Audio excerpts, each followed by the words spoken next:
Hi folks, and welcome to this episode of Michael's Backyard Marina. Have you ever been in a situation where you've had a nut on some part of the vehicle or a bolt on some part of the vehicle that you had to cut, grind, or take off and have no way of identifying how to get another one? Today, welcome to your Threaducation. I'm going to show you how to identify a bolt. Nuts are a little bit harder to identify, but a bolt I can tell you how to identify. And then if you can find a bolt that the nut was screwing to, that will also identify your nut. The cool part is I've got a situation here. Let me show you what happened. When I was taking my car apart to work on the transmission to get to it, as you can see here, that's another video, I had to take this tie rod loose. Well, the taper had popped loose before I wanted it to, and it wouldn't allow me to get the nut off, so everything was just spinning. So as you can see, I had to grind and destroy this nut, but I did not destroy this piece. But I need to get a new locking nut. And it's like, well, what do I go to the store? What do I buy? How do I identify what thread I need? Well, this is what I'm going to talk to you folks today about. After we're done with this video, I'm hoping you'll have a better understanding of threads and how to identify. How do I go to the store and tell them I need X size nut? Let's get started on that education right now. Okay, let's get started with some basic knowledge here I want to share with you to help you on identification and what it all means. So if you've ever seen this half 13 NC 2B, if you ever see that, that has a lot of information, a lot of tolerance involved in that statement. So I'm going to show you what that all means. Okay, let's break this down. So let's talk about the half-inch part. Half inch, here's a half-inch bolt. Put my pen down. If you measure across the outside diameter, which is called the major diameter, you'll see that measures about 492. That's really close. That's only 0.08 away from half inch. So 500 would 0.500 would be half inch. So that would identify a half inch bolt. 13, what does that mean? That's threads per inch. So if we're looking at this little guy here, threads per inch is also known as the pitch. So the 13 is threads per inch, or can be measured as pitch, which means there's, like right here, you count from here to here, top of thread to top of thread. That's actually called your pitch. Now, when you're saying there's a half 13 bolt, that means there's 13 of these per inch. So if you were to take a scale and put it up against here, let's see if I can get this lined up right. And if you count it across there, you would count 13 points across the top of that in 1 inch. So that's what that means. There's 13. This applies to standard threads only, not metric.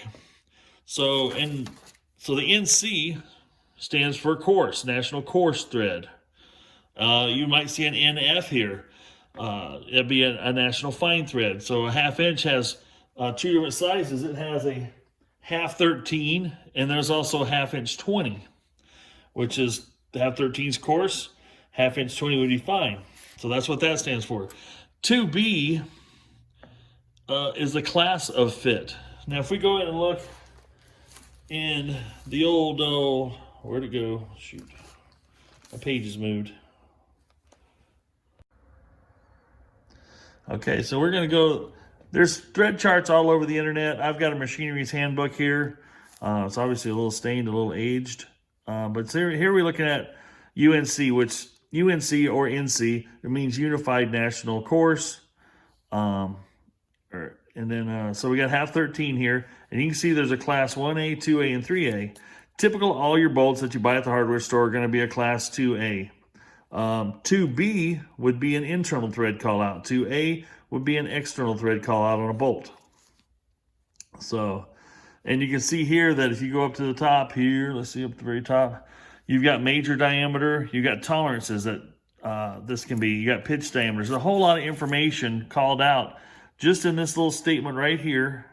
There's a whole lot of tolerances involved with that one little statement, which is very cool.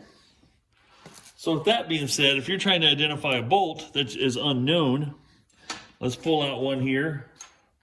I'm not sure what this bolt is, so let's take a quick measurement here, and we can go, okay, that's 305. That is just under, so 0.3125 is a 5/16. So that's just under, and most of these major diameters are going to be just under a standard size if it's a standard bolt.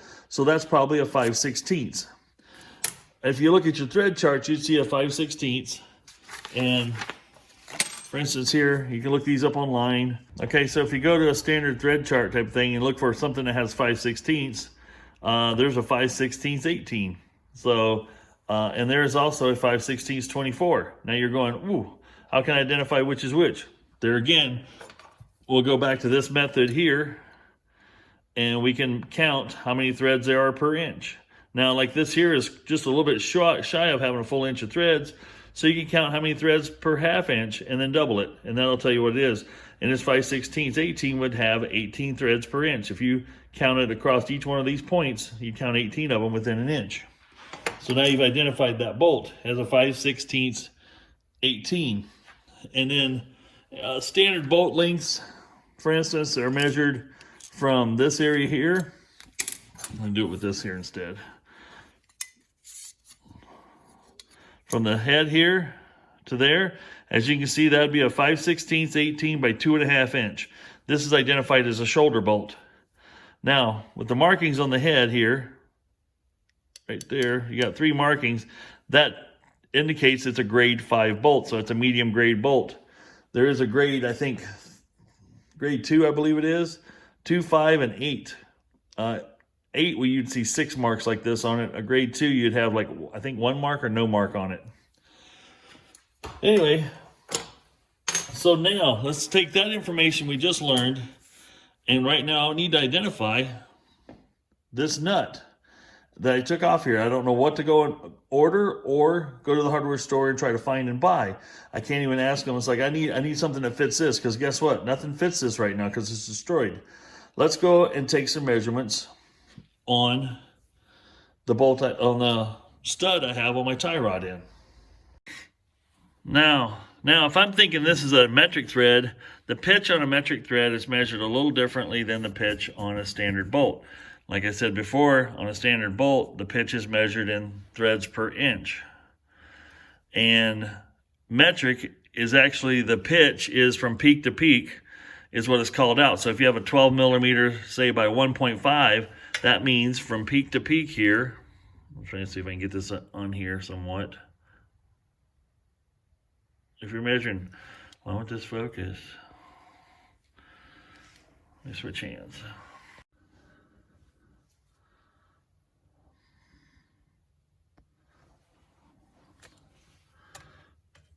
So if we're going to measure pitch here, we're going to try to measure peak to peak. And I'm trying to do this and run the camera at the same time. It's kind of hard. But anyway, I've got something right there, and that checks out to be about 1.66. And there again, I'm just eyeballing this, and this is millimeter. 1.66. So chances are it's not a 1.66. We'll go look at the chart and see what we've got available to it. Now, in this thread chart here, it has all this standard, it has a lot of information here, but the other little key thing it kind of has, which is nice, is it has a metric side of life. So I'm saying that's an M12, and I measured up 1.67 loosely. So there's an M12 by 1.75, an M12 by 1.25. I know I wasn't that far off. So right now I've quickly identified that thread to be an M12 by 1.75. So now when I'm going to the store, I can go ask for an M12 by 1.75 nut. And this one here has a locking nut, so this is kind of crimped on the end. So when you tighten it up, it doesn't back off, it stays locked into place. So cool, now I've identified that bolt, the mystery bolt, and this would be written out like it said here. M12 by 1.75, and that's the pitch. So that makes it real easy to identify. Now, something else that you can purchase that makes threading easier to identify is this is called a pitch gauge. As you can see, trying to get in the light here, you can see this is like 11, 12, 9, 8, 7. As you can see, it gets more coarse as the pitch goes up. So just for fun, let's look at our bolt that we had here, which was this guy, and just to verify that that was a 5/16 18 bolt, because that's what my suspicions are. And we can go up here until we find the 18 right there. And these aren't crazy expensive to buy either. And if you're doing a lot of work with bolts and threads, it's handy to have. So now I can take this 18, lay it on there, and it should just like that, fall right in there, and oops, and it lines up perfectly. So that's pretty cool. So now we do know that that's a 5/16 by 18 bolt. And now I can go to the hardware store and buy more and speak intelligently about it to the person at the hardware store, or help myself to get the right things and know that I'm confident I'm getting the right bolt for my needs. So, and honestly, to identify a nut like this would be, I wouldn't say virtually impossible, but when it's destroyed like this, good luck. I could actually get a pitch gauge in there and determine the pitch of the thread, but determining the diameter at this point would be almost impossible. Now, sometimes you can identify a nut easily enough, because let's go to a thread chart here, back to our 1/2-13 area, just use that for example. That right here on this thread chart, for instance, this is the tap size, and then this right here would be the tap drill. The tap drill is the hole you'd put in before you ran your tap in to create the threads. So on a bolt, then you would possibly see a 0.421 diameter hole in your nut. Let's double check that. Now, for instance, here again, we go back to the 1/2-13. It's supposed to be 0.421.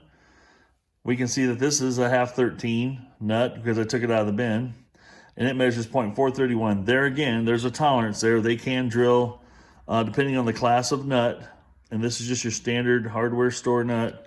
This could be just a little bit larger on the ID. So that's like 430.5. And we're still saying here that this should be 27/64 or 421. So it's about 10 thou bigger.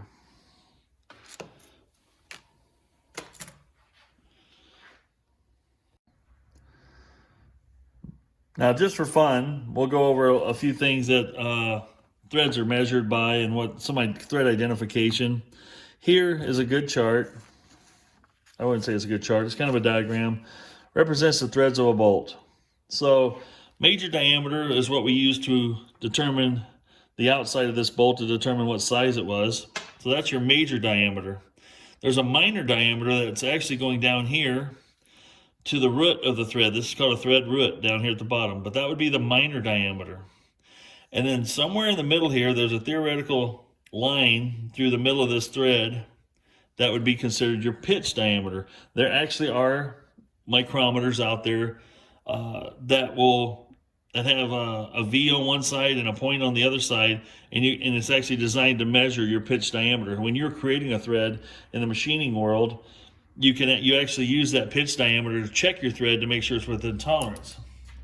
Because then if you go back to our machinery's handbook here, and we look at a 1/2-13, and we look at our pitch diameter right here, you'd see on a 1/2-13 thread that your pitch diameter would measure 0.4485 to 0.4435. So it's within 5 thousandths.